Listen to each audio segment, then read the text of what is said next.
நம்ம பேரை சொல்லும்.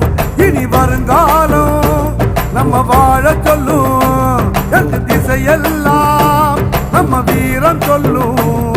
நம்ம தலைமுறைதான் இனி தினமும் வெல்லும்.